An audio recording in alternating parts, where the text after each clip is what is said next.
todo el mundo en la Argentina debería estar hablando de esto. ¿Qué es esto? El juicio oral por la causa Cuadernos, la causa que nos vendieron como la causa de corrupción más importante de la historia argentina.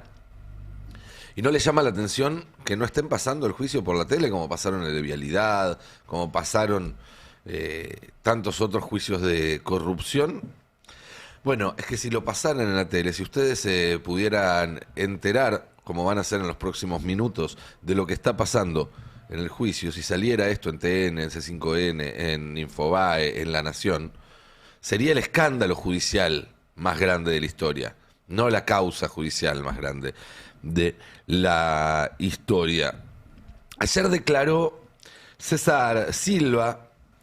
César Silva es el encargado del edificio de la calle Juncal donde vivía Cristina Fernández de Kirchner, que en 2018 había declarado que había visto bolsos y valijas entrar todas las semanas a ese departamento. Bueno, escuchen lo que decía ayer en el juicio oral el portero del edificio donde vivía Cristina. Te quiero preguntar qué persona le hizo referencia a sus hijas en oportunidad en que usted prestó declaración testimonial. Tanto el señor Bonadío como el señor el juez y el fiscal, los dos. Uno entraba y otro salía y me preguntaban en varias oportunidades, ¿tenés hija, verdad? ¿Y venía a cuento de la declaración que estaba prestando esa referencia a sus hijas? Yo lo tomé de una manera que no me pareció bien de la manera que se expresaba. Porque a mí cuando me interrogaron me dijeron, usted viene acá, ya estuvimos en el barrio, ya sabemos el kiosquero que nos dijo, ya varias personas que vimos, así que vos venís por el caso de los bolsos acá y vos ya viste, tenés que decir todo lo que viste realmente. Y después me dijeron, no te olvides nunca que vos tenés 2 hijas, y yo tengo 3 hijos, un varón y 2 mujeres. Bueno, lo que estamos escuchando acá es una persona ante un tribunal diciendo que un fiscal federal y un juez federal lo amenazaron y amenazaron a sus hijas para que brinde falso testimonio para inculpar a la expresidenta Cristina Fernández de Kirchner en esta causa. Es gravísimo, es gravísimo. Personalmente, el juez Bonadío y el fiscal Stornelli, que sigue siendo fiscal federal al día de hoy, en cualquier país más o menos serio, hoy sería su último día como fiscal federal. En realidad, en cualquier país más o menos serio, hace varios años ya habría sido su último día como fiscal federal. Le dijeron, no te olvides nunca que tenés 2 hijas. Fíjate bien qué es lo que vas a decir. Vamos a escuchar otro fragmento de su declaración. Eso es de la primera vez que yo vine como testimonio. Bueno, ahí es donde yo le quiero decir esto. A ver. Eso cometí un delito y lo acepto, que firmé. Pero no estaba de acuerdo con lo que ni lo leí. Cuando empezaba, porque a mí de una manera que no correspondía. Y lo entiendo.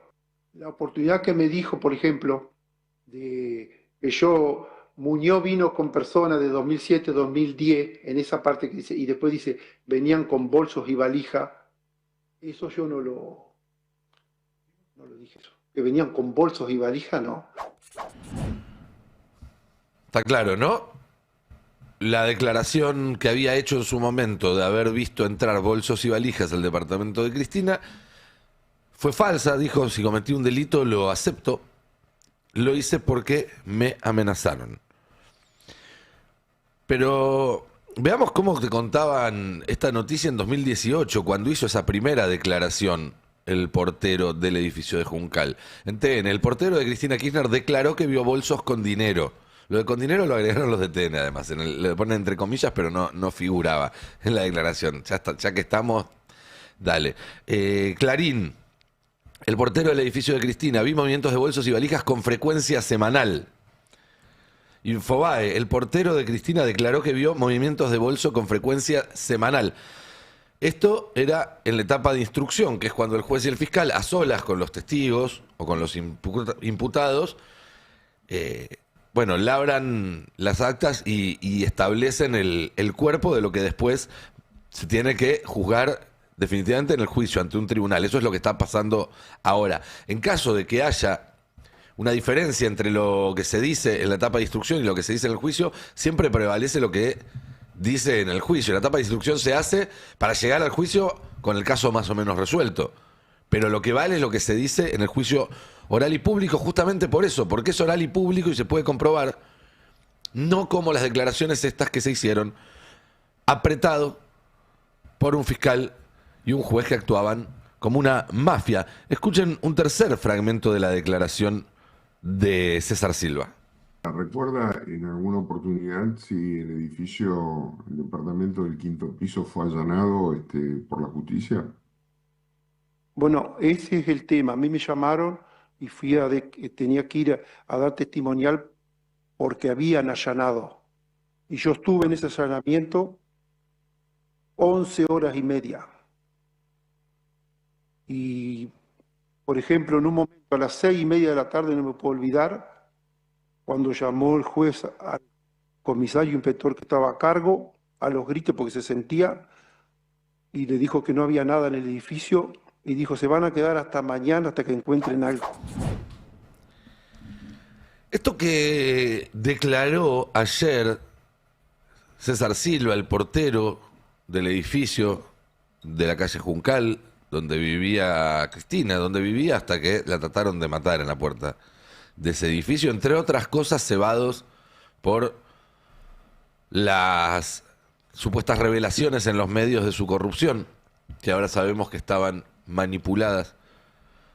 En realidad no lo sabemos ahora, en realidad lo sabemos desde hace mucho. Ahora lo que se está haciendo es que está saliendo a la luz y resulta cada vez más difícil hacerse el boludo ante este tipo de declaraciones, insisto, de un testigo que era el portero del edificio, porque, y esto es lo otro que es importante, en lo que va del juicio oral ya declararon 27 personas respecto a estos aprietes de Stornelli y Bonadío, 27, pero claro, hasta ahora eran empresarios que habían sido imputados, que se arrepintieron para no ir presos,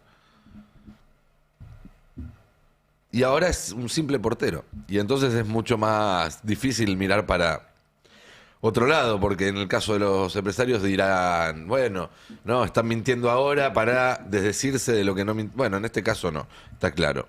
Pero vamos a repasar algunas de las cosas que se vienen diciendo, insisto, en un juicio que si se transmitiera por televisión, cambiaría mucho la agenda pública y el debate público y la manera en la cual los argentinos están viendo muchas de las cosas que le están pasando hoy en día. Este es el empresario Daniel Pitón, escuchémoslo. Yo a Claren no le entregué ni un peso, ni a Claren ni a nadie. Yo lo único que le quiero decir, señor presidente, es que nosotros nos vimos en la obligación de mentir en ese momento para no ir preso. Pero no hemos entregado dinero alguno. Nos vimos en la obligación de mentir para no ir presos, pero no hemos dado dinero alguno a Clarence. Clarence era el que en esta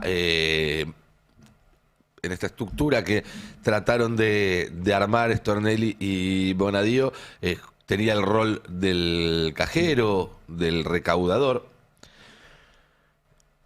Escuchemos otro testimonio que se dio hace unos días en el mismo juicio, en este caso otro empresario llamado Rodolfo Perales. La entrega del dinero que dije que se había hecho al señor Clarence fue una declaración que hice por miedo a quedar detenido o ir preso en caso de no hacerlo. Nuevamente se confiesa un delito como arrepentido que complica a un tercero y a cambio de eso lo dejaban irse. Si no confesaba, lo metían preso. Escuchemos otro testimonio más. Todos estos son del mismo juicio y sucedieron todos en las últimas semanas. No es que estoy yendo a buscar un archivo de... No. Todo esto lo está escuchando un tribunal un día tras de otro, un día tras de otro. Este empresario se llama Mario Robela. Hay días que no estuve en la ciudad de Buenos Aires, con lo cual quiero negar rotundamente de que yo no realicé esos pagos al señor Ernesto Clarence. ¿Cómo pudimos resolver? Porque acá se presentaba un dilema. Si yo no declaraba, me privaban de la libertad. Si aceptaba, y si me privaban de la libertad, la única forma de salir era arrepentirse. Y yo no tenía por qué arrepentirme si no lo había hecho. Entonces, la solución que intentamos hacer, con mis abogados, por supuesto, fue el día 28 de febrero, un día antes de mi declaración, fui a una escribanía de la ciudad de Buenos Aires y en la escribanía colocamos una nota. Esa nota no era más que la declaración indagatoria, el escrito que iba a presentar en mi declaración indagatoria, más otra nota en la cual yo decía que no iba a ser veraz, lo que allí consignaba no era verdad. Para que se entienda, un empresario al cual lo obligan a dar falso testimonio, un delito, y que para que conste por qué estaba cometiendo ese delito bajo presión, va un día antes un escribano a dejar constancia de que iba a declarar falsedades. Para que quede claro que esta amenaza era una amenaza concreta y real y no simplemente algo liviano, tenemos el caso de empresarios que no aceptaron este chantaje, no aceptaron mentir para no ir presos. ¿Y qué pasó? Fueron presos. Es el caso, por ejemplo, de Gerardo Ferreira. Escuchémoslo. Cuando me llevan a declaración, antes de ver al juez, me recibe el fiscal, Carlos Stornelli. Me hace pasar en forma reservada a su despacho, los familiares quedan afuera, y el fiscal me dice, así en tono, digamos, coloquial, Gerardo, tengo muy buenas referencias tuyas, así que para honrar las referencias que tengo de vos, quiero ser muy claro y explicarte cómo son las reglas del juego. Si vos te arrepentís, te vas con tu compañera y tus hijos que están acá, en uno de estos pasillos, no recuerdo cuál es. Si no te arrepentís, dice, lamentablemente vas a tener que ir a la cárcel. Y digo, Carlos, ¿arrepentirme de qué? De haber colaborado, me dicen. ¿Colaborado con qué? Colaborado con estos mugrientos, me dice, señalando la Casa Rosada. Y digo, ¿qué mugrientos? ¿Con qué mugrientos decís que colaboré? Con estos, dicen los de la Casa Rosada. Digo, ¿vos te referís a Néstor Kirchner y a Cristina Fernández de Kirchner? Sí, me dice. Bueno, si es por eso, yo no tengo nada de qué arrepentirme. Yo no conformé ninguna sociedad ilícita con nadie. Esa era la acusación que venía de parte del fiscal. Y digo, yo no me voy a arrepentir. Le digo, así que disponé vos nomás de tus actos. Bueno, ahí terminó el diálogo, me hacen esposar y me llevan a la cárcel Marcos Paz. Un año preso en Marcos Paz por no someterse al chantaje. Y hay más y más y más testimonios. Este es Oscar Tomás, otro empresario. Usted me vio al otro día, me dijo que iba a agarrar a mi caso, me dictó y escribí de puño y letra mi pedido de exhibición de prisión y fue a Comodoro Pi a presentar ese escrito y bueno, me acuerdo que cuando volvió yo no entendía nada, me dijo que o tenía que implicar a alguien de algún ilícito o si no iba preso. Entonces yo le dije, yo no tengo nada que decir, yo no conocía qué hacían en el gobierno nacional, yo estaba en otra historia. Yo estuve en Yacyretá. Y entonces ahí usted me contó lo que le dijo Stornelli, que había sortija para pocos y que había ofrecido que él se iba a personar a su domicilio si quería para tomarme la declaración. Y yo le dije que no. Sortija para pocos, porque además hacían eso, le decían a los empresarios, mirá, nosotros necesitamos tantos testimonios. Los primeros que nos lo den, que hagan este arrepentimiento, se van a la casa. El resto, todos presos, así que ni siquiera tardes mucho en pensarlo. Vamos a escuchar ahora a Diego Olmedo, él es abogado de otro de los empresarios involucrados en la causa, Guillermo Escolar, que también describía cómo hasta los abogados sufrían estos aprietes. Pero ya sabíamos que el no me alcanza del doctor Bonadío tenía que ver con que si tenías contacto con Clarence y decías algo distinto a lo que pensaba el doctor Bonadío respecto de esos contactos, ibas preso. Y así fue con Dalatea, Acosta, Dragonete y Ardizone, que fueron detenidos con anterioridad a estas declaraciones que indico. Y ahora escuchemos al empresario representado por este abogado, Guillermo Escolar, que complementa el relato. Viernes, el primero, después de esta seguidilla de toda la semana, declarábamos nosotros. Yo le pregunto, piensen ustedes, ¿cuál fue el mensaje? No es muy difícil de interpretar. Porque no es que fue sutil o velado, un rumor, ojo que no, fue abierto, brutal, fue muy claro. ¿Cuál es el mensaje? El que no dice lo que queremos corre alto riesgo, diría casi 100% de riesgo de quedarse acá detenido. Entonces, bajo esa coacción, bueno, declaramos lo que declaramos en ese momento, que no es la verdad. La verdad es lo que estoy diciendo ahora, esto está aportado en la causa, obviamente la escritura, que fue lo que hicimos para en algún momento donde haya mejores condiciones como ahora, poder esgrimirlo y explicar lo que pasó. Esto debería ser un escándalo internacional. Internacional, bueno, no nos olvidemos que involucra a una expresidenta de la nación. Hay más y más y más testimonios. Hay pruebas porque quedaron estas constancias ante escribano.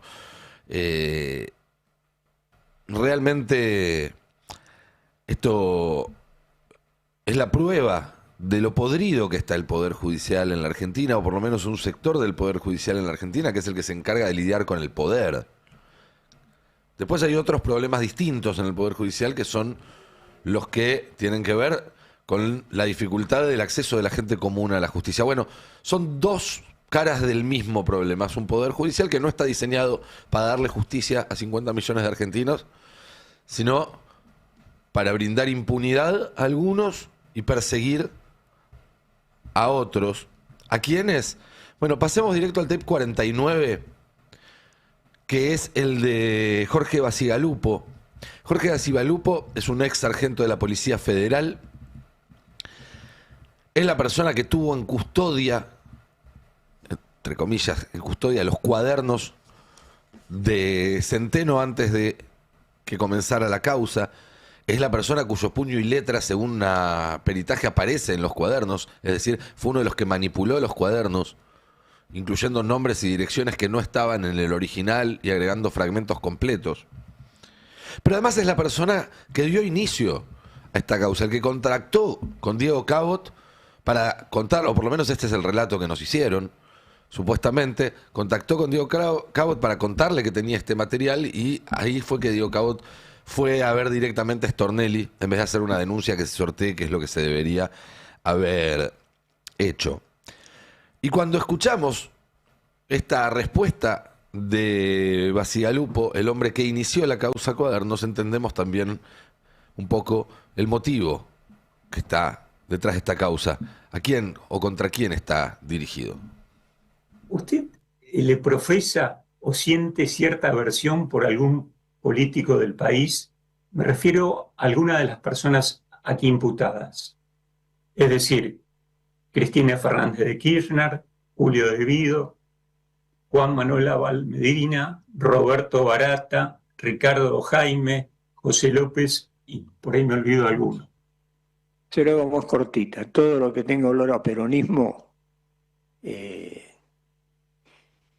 quedé como la patada de un burro. Pero no desde ahora, desde joven. Está todo bastante claro, no hay mucho que agregar cuando uno escucha esta clase de testimonios que además, insisto, son los que cuentan. Según la ley argentina, la parte de instrucción es donde se prepara todo para llegar a un juicio con los elementos para saber que ese juicio va a avanzar, que puede llegar o no a una condena, pero que están todos los elementos sobre la mesa. Lo que vale es después lo que se dice en el juicio. Un testigo tiene que ratificar ante el tribunal lo que dijo en la etapa de instrucción. Lo que cuenta es lo que dice ante el tribunal. Las pruebas que cuentan son las que puede comprobar el tribunal. Ahora, ayer vi algunos colegas o dirigentes o gente diciendo, che, esto está mal, sorprendidos. Che, miren lo que declaró el portero de Cristina. Otros que se siguen haciendo los boludos, que dicen, vi algunos títulos, ¿no? Se desdijo el portero de Cristina. No se desdijo, denunció que lo apretaron. No es lo mismo. No es lo mismo decir, che, mira, había declarado una cosa y en realidad era mentira, que decir, un fiscal federal y un juez federal me apretaron para que mienta y para que firme una declaración falsa. Ese es el título, no que se desdijo. Y la verdad es que bienvenidos todos los que quieran denunciar a partir de ahora esta inmensa injusticia, pero tampoco nos podemos hacer los boludos que todo esto se sabía desde hace demasiado tiempo. Las investigaciones, por ejemplo, de Ari Lijalá y Franco Misragi en el Destape venían contándote esta historia en tiempo real. Cuando declaraban esos empresarios la primera vez, las mentiras que declaraban, ya te estábamos contando acá en el Destape, Aramos dijo el Mosquito, que había empresarios que habían ido ante un escribano a dejar constancia de que iban a mentir a Bonadío y Stornelli porque los estaban apretando. Todo esto se sabe desde el primer día. Y si lo sabemos nosotros, por supuesto que lo saben los funcionarios, los dirigentes, la política, el resto del Poder Judicial. Miren, esto es tan así, para que vean que no es mi opinión, que no estoy inventando nada, que hace 5 años, 6 años, uno de los empresarios acusados en esta causa tenía como abogado defensor a un tal Mariano Cunio Libarona. ¿Les suena? Ex ministro de Justicia de Javier Milei. Y miren lo que denunciaba Cunio Libarona. ¿Qué situación queda tu defendido, Tasseli? Mira, Tasseli es así. Está detenido, la verdad que no sé por qué. ¿Fundamentó, al menos verbalmente, te fundamentó el juez el motivo de la detención preventiva? No, simplemente dijo, el juez ordenó la detención y entonces queda detenido. Lo que me resultó raro es que se estaba hablando de los cuadernos, si eso era la imputación, hasta ahí entendía. Pero después le entró a preguntar de otras cosas. Si no soy indiscreto profesionalmente, ¿qué le preguntó? De transportes, quizás, porque Tasseli también anduvo en transportes. Entonces le empezó a preguntar de transportes, y que no era el objeto de la imputación. Y me parece que, me preocupa que esto tenga que ser así. Tenés que arrepentirte y confesar algo e involucrar gente. Si decís que sos inocente, quedás preso. Me dio esa sensación y me alarmó cuando me fui. Es decir, hay que ir y confesar, si no quedas preso, y no me gusta. Pero para que me quede claro, Tasseli negó la imputación y no está previsto que se presente como colaborador imputado. No, salvo que quede preso, entonces va a tener que inventar algo y confesar algo, involucrar a alguno. Es bravo eso que está diciendo. Si no sale en libertad en breve lapso, va a mentir y va a involucrar a alguno. ¿Qué quieren que les diga? Ya esa cosa de, ¿se imaginan si esto lo hubiera hecho un... ya no podemos ni empezar, no pasa por ahí. Pero el nivel de impunidad con el que públicamente hacían esto y cómo durante más de media década buena parte del establishment y demás se hicieron los boludos y decidieron no mirar lo que estaba pasando, porque insisto, todo el mundo lo sabía. Bueno, explica también, entre otras cosas, por qué llegamos hasta acá. Y cuando digo llegamos hasta acá no me refiero solamente al Poder Judicial argentino, que es hoy un obstáculo inmenso para que exista un país soberano y democrático. Inmenso. Porque de esto, obviamente, Bonadío y Stornelli eran los principales responsables, pero esto fue avalado por una Cámara de Apelaciones, fue avalado también por una Cámara de Casación, y fue hecho todo bajo la supervisión estricta de una Corte Suprema que nunca movió un dedo para evitarlo, al contrario, todos ellos son responsables. Y como explicó Ari mil veces, esto no tiene que ver con combatir la corrupción, sino con combatir la disidencia política. Y quieren combatir la disidencia política por razones económicas, sobre todo. En otras palabras, Cristina está presa y vivimos desde hace 10 años psicopateados por el Poder Judicial, por la Embajada, por el Círculo Rojo, para garantizar que la Argentina le pague a sus acreedores antes que ponerle comida en el plato a sus niños. Básicamente en eso se reduce. Le paga a sus acreedores antes que darle una jubilación digna a sus jubilados. Le paga a sus acreedores antes de arreglar una ruta o poner un solo durmiente de tren. Le paga a sus acreedores antes de que el salario mínimo vital y móvil valga para algo. Y además, como sabemos por experiencia, pagarle a sus acreedores no es algo que sucede una vez y se termina, sino que es una carga permanente, una deuda que termina sometiéndote y obligándote a que dejes de existir como país y pases a ser simplemente un lugar del que se extraen recursos y del que se extrae dinero que va a parar al bolsillo de unos pocos. Y todo lo demás gira en torno a eso. Son como pirómanos bomberos que primero generan la deuda y luego usan esa deuda como excusa para ajustar. Y a más deuda, más ajuste. Y a más ajuste, más deuda. Y a más deuda, más ajuste. Y así, y así, y así, hasta que venga alguien a ponerles un freno. Solos no van a frenar. No va a llegar nunca el momento en el que un Milei, un Caputo, un Sturzenegger te digan, ¿sabes qué? Ya ajustamos lo suficiente. ¿Sabes qué? Ya se recortó todo lo que había que recortar. A partir de ahora vamos a invertir. No, no va a pasar. No va a pasar nunca. Es un sistema diseñado para sacar plata de tu bolsillo y ponerla en el bolsillo de 3 o 4.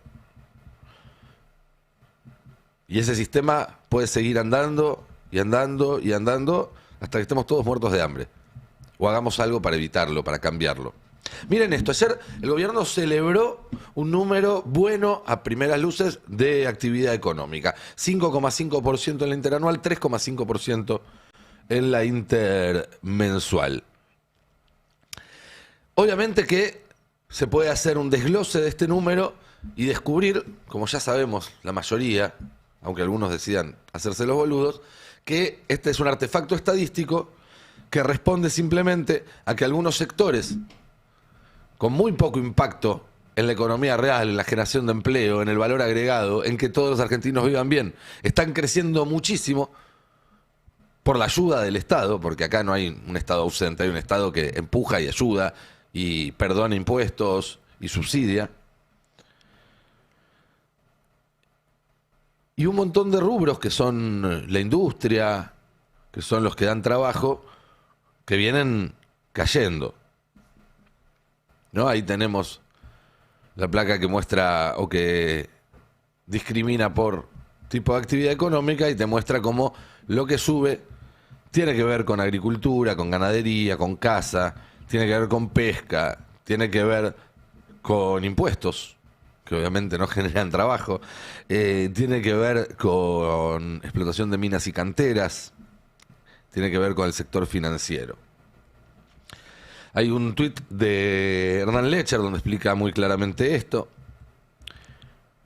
que básicamente lo que dice es que de sostenerse el nivel de actividad del mes de marzo durante todo el año, la economía crecería al 2,2%, que es menos de lo que espera el mercado, pero que además en el promedio de los últimos 12 meses, contra el promedio del último año del gobierno del Frente de Todos, muestran cómo la agricultura, ganadería, casi silvicultura crece casi un 50%, la intermediación financiera un 20%, la minería un 20%, mientras que cae en la construcción 14%, la industria 9% y el comercio 5%.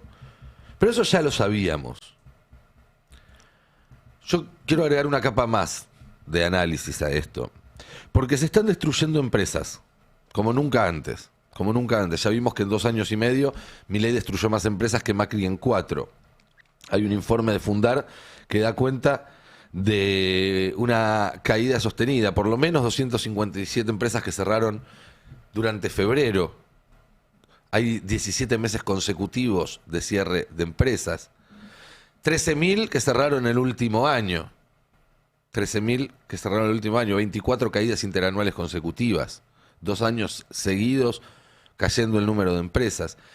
Y 25.000 prácticamente respecto de noviembre del 2023, como ayer hubo un acto para destacar.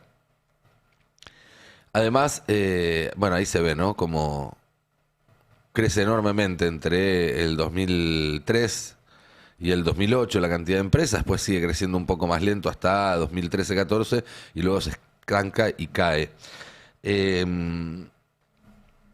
Vamos a la placa de la Colo, donde también muestra que ningún otro gobierno, por lo menos desde que hay datos oficiales, la colega Rosalía Constantino lo dice, ningún otro gobierno desde que hay datos oficiales destruyó esa cantidad de empresas. Y están contando periodos de 4 años, acaban 2,5 nada más. El 5% de las empresas que había en la Argentina se destruyó.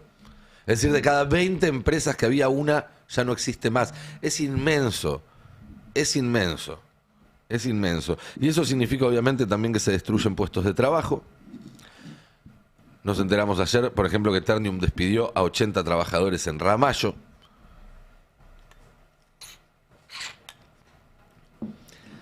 Ni siquiera el sector exportador, que es de lo que se supone que el gobierno se jacta y lo que debería funcionar mejor, está siendo el motor de la economía. Hay una muy buena nota de Alan Longi en El Destape, que muestra que como, pese a los récords de los que hablan Caputo y Milei, los exportadores señalan que están estancados y que el sector no crece, y que hay solo 5 productos que representan el 59% del total exportado, y eso significa más concentración y menos empleo.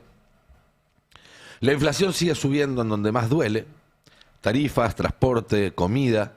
También nos enteramos en El Destape que en la tercera semana de mayo los alimentos tuvieron el mayor aumento desde la mega devaluación en los primeros días del gobierno de Milei. ¿Se acuerdan cuando las cosas subían 20% por mes? Ahí tenemos el índice del rubro de alimentos y bebidas, que muestran ese 2,6 récord en la última semana. Y la gente que ya no sabe qué hacer para arrimar un plato de comida a la mesa. Ayer se viralizó este carnicero que tuvo que aplicar la creatividad y reinventarse porque la carne ya no se vende.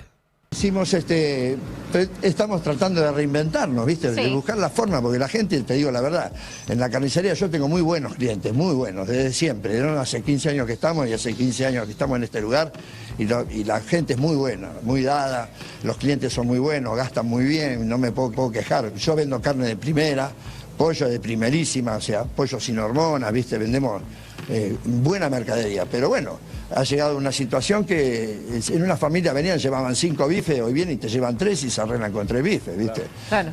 Hay cosas que la carne está bajando, la venta de la carne está bajando, y la venta de pollo más o menos se mantuvo. El cerdo dicen que ahora es el que más se consume. El cerdo, dicen que el cerdo ahora sí, se está empezando a reinventar el cerdo, y bueno, nosotros ya hicimos unos cortes raros, o sea, trocé el cerdo para poder tener mejor precio, donde ponemos rabitos, patitas de cerdo y todo eso, que abarata un poco el costo del cerdo, y bueno, tratamos el pollo lo mismo. ¿Y cómo se te Trozamos ocurrió lo de pollo la para ropa, poder, Osvaldo? defendernos, ¿no?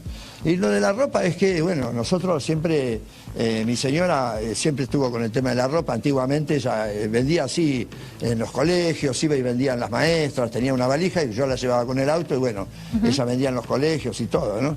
Y bueno, y acá dijimos, bueno, vamos a arrancar con la ropa, ¿no?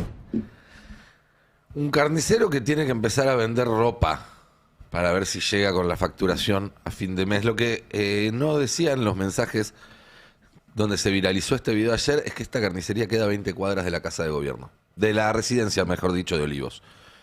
No estamos hablando de alguien que vive en una barriada lejana, que tampoco deberían por qué tener un carnicero que ponerse a vender ropa para llegar a fin de mes, ni aunque viva en el último cordón de la ciudad más recóndita, ¿no? Pero que esto suceda en una zona relativamente privilegiada y tan cerca de donde vive el presidente de la Nación, no deja de ser llamativo. Obviamente también aparece siempre en estos testimonios el tema del endeudamiento. Vamos a escuchar a esta trabajadora que da cuenta del peso que tiene esa deuda en su vida. Aumentos. Milei. Bueno, ¿y aumentos? Menos. ¿Cómo te manejas con el tema de los servicios y demás? Terrible. Estamos endeudados hasta la cabeza. ¿Cómo te endeudas? ¿Con tarjeta, pidiendo plata, pidiendo un Ya me endeudé con las tarjetas. Soy una laburante como cualquier otro y nosotros hace 2 años atrás teníamos otro trabajo, que teníamos un buen sueldo, pero después de este gobierno nos echaron, entramos a otro trabajo, pero ¿quién puede vivir con un sueldo de 800.000 pesos? Es imposible. Ayer le dije a una señorita que me llamó de un banco, le dije, ¿te puedo pagar las deudas si salgo esta noche a atracar un banco? Porque ya llega un momento que uno ya no tiene límite, ya no sabe qué contestar. Nosotros miramos el noticiero y vemos que la gente está endeudada con las tarjetas de crédito. Bueno, yo soy una más. O este otro laburante que cuenta que la última vez que pudo comer carne fue para las fiestas de fin de año. ¿Hace cuánto no come un asado, por ejemplo? Bueno, y de la fiesta. ¿Desde la fiesta? Sí, sí. Un laburante. Bueno, hay gente que no tiene nada ni para el puchero. Claro. Nos tenemos que dejar por un pedazo de carne de asado. Claro. Eso hay que mirar.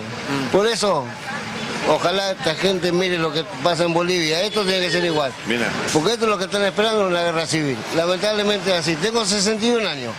No viví la época digamos, de los militares y demás. Pero estamos a un paso de la guerra civil. Y ojalá se haga. Porque no sé qué va a pasar acá. ¿Y por qué cree que la gente está aguantando tanto, señor? Porque la gente está esperando a ver qué es lo que pasa, pero acá no va a pasar más nada. No tenemos que seguir. No me vengan porque Cristina robó, porque todo el mundo robó. Todo el mundo robó y todo el mundo roba. ¿Qué podemos esperar? Pero los laburantes ahora ve que están peor que antes. Bueno, por supuesto. Miren la cara de la gente. No hay alegría, ya no es la fiesta, no es la misma de antes, cambió todo y para mal.